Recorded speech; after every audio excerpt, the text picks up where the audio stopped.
King book that I didn't hate, hey, that's pretty high praise right there already.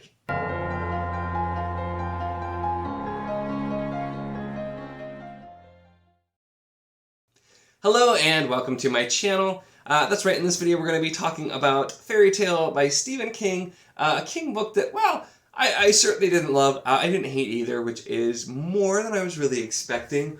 I've talked before, I'm really not a King fan. I don't like his writing style. I've tried to read some of his stuff, and I'm really familiar with a lot of his stuff from when I was younger, and his style just doesn't mesh well with me, and so I really struggled. But I and several other people apparently were given this book as a gift, and so had never gotten around to it, so we decided to do a buddy read and all kind of chat about it, and we had some mixed results, but I think we all kind of landed on like, but not that bad.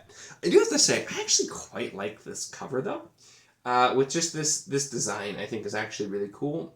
With going down the well, which is something that you'll definitely find brought in here. But I wanted to talk about this because it is a book I know that's been kind of I wouldn't say controversial, but it's been very divisive among fans, and a lot of King fans really did not care for this. And so that was the thing I was really curious is, as a non-King fan, well, I like the King book that King fans have not been a huge fan of, and a little bit more so than most, I think, is the answer that it ended up being.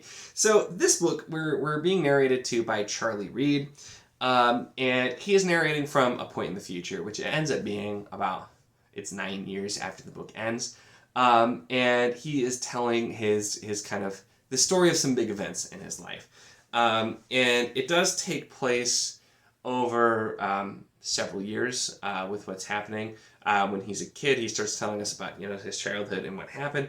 And kind of the inciting incident here is his mother is killed in an accident on a bridge. She's hit and she dies, and then his father becomes an alcoholic, and we're kind of dealing with that.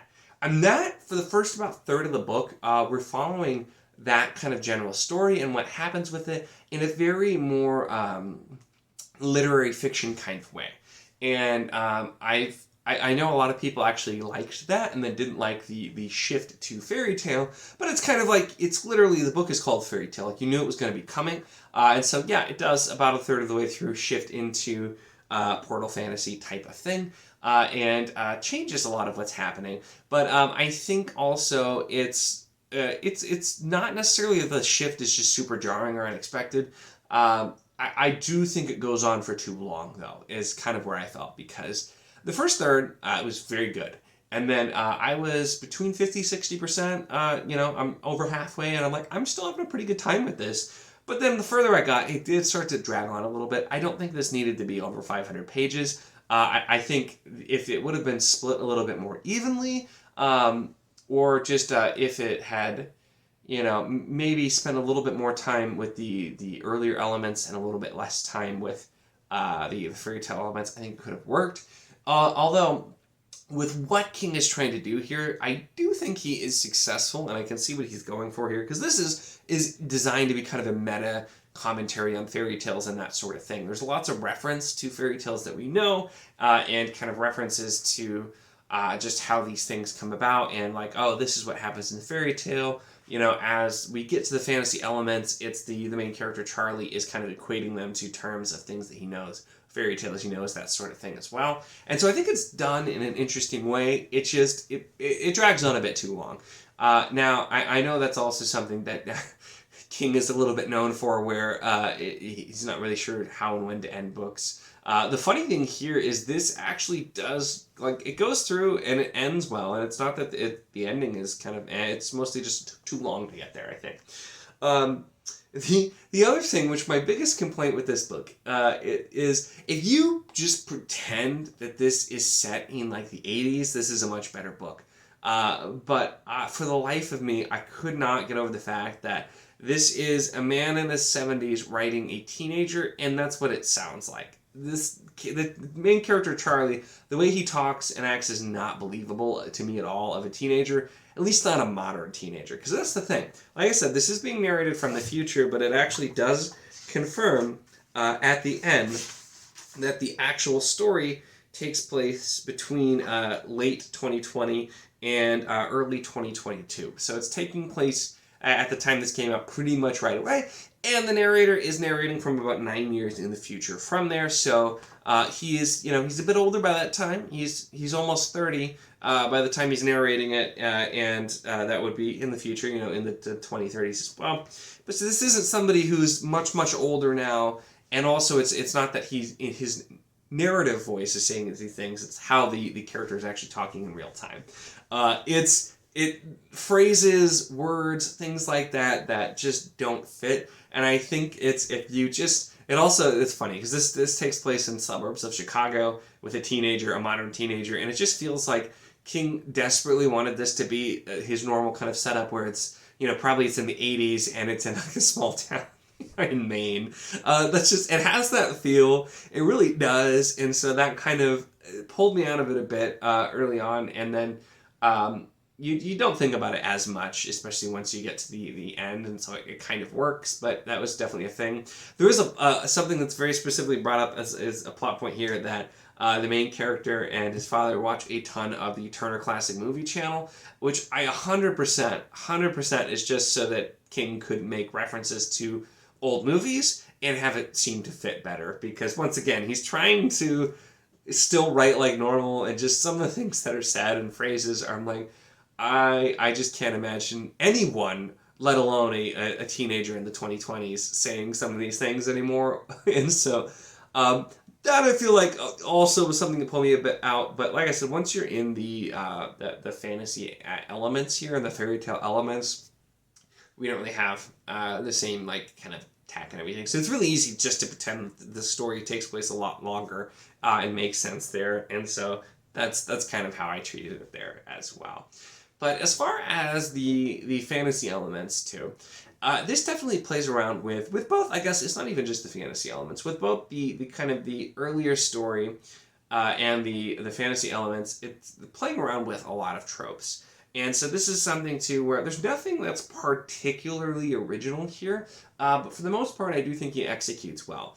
The story I described, the mother dies and then the father becomes an alcoholic, is kind of the start there. Definitely something that is you've probably read before, you've seen in media.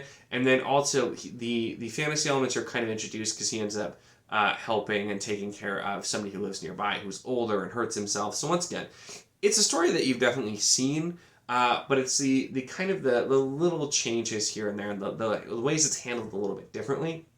And that's where kind of the meta fairy tale aspects sort of come in, because sometimes you'll make assumptions based on what would normally happen here, and then the character will kind of point those assumptions out to you and say like, yeah, you'd probably expect this, but that's not quite the way it is. And so I think it does pretty well, honestly, with executing the vision there and taking a look and not having everything be exactly what you would expect it to be for the most part, and with kind of just the parallels between fairy tales, other books, things like that in this other world, and also with the real world. And the character and what they're going through, like I said, I think executed pretty well. It's just, like I said, it comes down to, I think honestly, because I ended up about 3 stars here. Before it drug on too long, I was closer to 3.5. So like there was a shot that this could be rounding up to 4 at one point before it kind of went on. And I do feel like it gets a bit repetitive at some points as well too, with the character of Charlie just kind of repeating really similar things, anecdotes, lines, things like this. If I had to hear one more time about what him and Bertie Bird did, I just didn't care anymore, and I didn't really want to hear it. And so that meant with more things being revealed, and some of the things like that too, like I said, it is speaking to who the character is and serving those kinds of purposes, because it's even though it presents as kind of your classic story in both counts, things are very different and for good reasons too, with the way that it works out. But a bit running a bit long, a little bit repetitive, and that's kind of the things that just pull me a bit out of it. But I do think, like I said, some interesting ideas here. And I said to, I probably should even say this in a review. I know I've said this before though, and this isn't a fair comparison because they're very different with very different styles. But I feel like, once again, and I've read some other things like this, sometimes when people are doing these experimental things, like I feel like Neil Gaiman could have written this as a short story or like a novella tops. And explored the same elements, because he really does. I've read and listened to a bunch of his stuff and his collections and his short stories and him talking about writing and fantasy and literature and all of that stuff. He really likes to explore things like this too. And so once again, I can see what King's doing, and I think he executed it well, but I just think it could have been done in a much shorter, concise way, and you could have still explored a lot of these elements effectively, I think. And so that's kind of where it gets to. But I mean, I think it's some interesting ideas to explore overall too. So that's pretty much where I landed on it here. So like I said, honestly, I didn't hate it, and that's surprising because I'm not a King fan. I still had a decent time. I got a little bit disinterested and a little bit bored in the last. I feel like the last 25% especially. Not that it was like worse.